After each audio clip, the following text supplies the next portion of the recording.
10 hari dia tinggalin bayinya sendirian di rumah, sementara dia jalan-jalan, dia foto-foto sama temennya. Perempuan ini namanya Crystal. Dia single parent, usia 32 tahun. Dia tinggal di Ohio sama bayi perempuannya. Namanya Jaylin, usianya masih 16 bulan. Nggak tahu apa yang ada di dalam otaknya si Crystal. Tanggal 6 Juni tahun 2023, dia taruh bayinya ke dalam box bayi. Dia taruh juga beberapa botol susu dan dia pergi gitu aja. Pergi kayak on purpose gitu, kayak emang dia niat untuk pergi lama, karena dari kamera CCTV-nya tetangga bisa kelihatan kalau Crystal ini sempat masukin koper ke dalam mobilnya. Usut punya usut, ternyata Crystal ini pergi sama teman laki-lakinya, mereka jalan-jalan ke Detroit, mereka jalan-jalan ke Puerto Rico, dan itu emang jaraknya jauh banget dari rumahnya Crystal. Selama jalan-jalan itu, Crystal sempat-sempatnya foto-foto, dia happy-happy. Padahal di rumahnya ada bayi yang lagi berusaha bertahan hidup, dia nunggu mamanya pulang.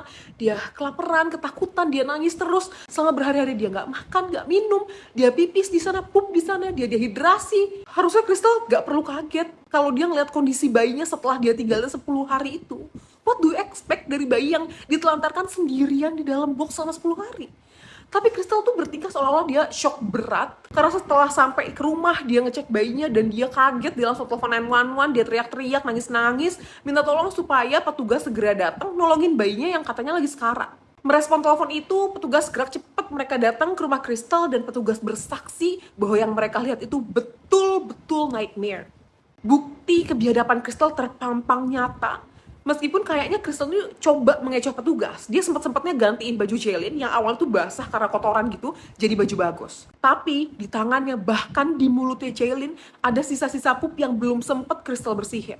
Di box bayi itu kotoran di mana-mana. Baby Jaylin bener-bener tersisa tulang, dia menunjukkan gejala dehidrasi parah, mata cekung, bibir kering, dan Baby Jaylin meninggal dunia. Dia meninggal dengan keadaan yang sangat tragis, bahkan dokter yang melakukan otopsi bilang bahwa ini adalah kasus yang paling mengerikan selama dia menjadi dokter. Atas apa yang dia perbuat, akhirnya Crystal menjalani proses hukum. Dia memang nggak ngebantah apa yang dituduhkan. Tapi dia bilang bahwa dia itu punya masalah mental, katanya. Dia dari dulu punya tendensi untuk melukai diri sendiri, dan dia juga minum antidepresan. Dan katanya ketika dia meninggalkan bayinya sendirian di rumah, dia itu nggak berpikir jernih.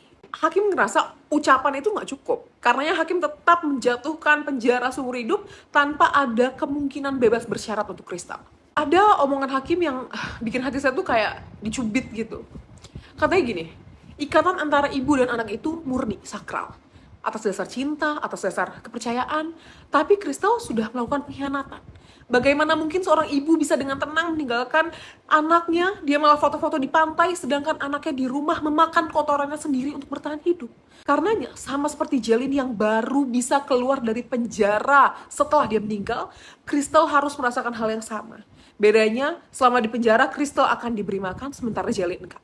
Lagi-lagi saya nggak ngerti apa yang di dalam otaknya si Crystal ini. Masa di pengadilan sempet-sempetnya dia bilang bahwa dia yakin Tuhan dan anaknya sudah memaafkan semua perbuatan dia.